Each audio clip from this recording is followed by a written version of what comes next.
The Lagos State Police Command earlier today broke off several protests that were billed to take place in the city as Nigeria marks its 60th Independence Day anniversary. The Inspector General of Police had warned against any form of protest across the country, but several groups had been planning to hold series of protests to press home their various demands. Abisola Adebayo has more in this report. This is what protesters from one of the civil society groups met at the point where their protest was supposed to hold: armed policemen. The policemen took over the venue, making sure the protesters did not gain access and were unable to assemble. Left with no other choice, the group dispersed, vowing to reassemble some other time. In another part of Lagos, scores of protesters trooped to Maryland-Ojota axis, expressing their displeasure against bad governance. But again, the policemen were on ground to disperse them. About 30 of the protesters were arrested. And in the ensuing scuffle between the security operatives and the protesters, a photojournalist identified as Olukayode Jayola was reportedly brutalized by the police. Not willing to risk a face-off with the police, another group, Coalition of Odua Self-Determination Groups, called this press conference here to make their demands. The colleague of Nigeria, say Singapore, say India, that got independence at the same time like Nigeria.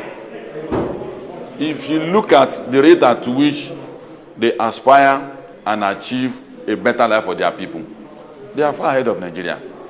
And we have investigated and come to the conclusion that Nigeria has become a body to all the ethnic groups in Nigeria. If we reorganize Nigeria, it may portend well for us.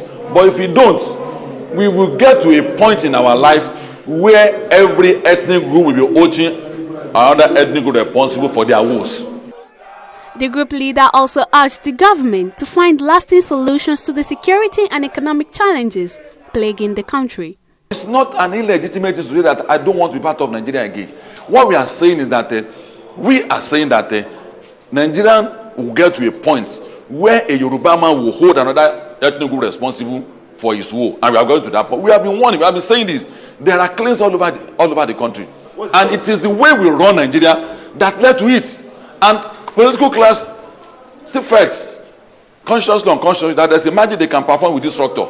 You can't perform any magic with this structure. The best time we ever prosper in this country was between 60 and 66. We may have to go back to that.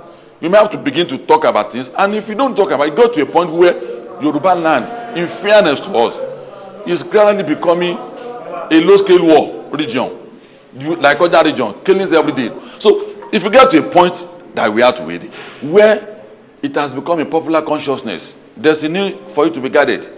Mobocracy will take it over if you don't do that, and that's the role we are playing now. President Muhammadu Buhari had earlier addressed the nation, calling for unity and understanding as the country struggles to deal with its economic challenges. Abisola Adebayo, TV 360, Lagos.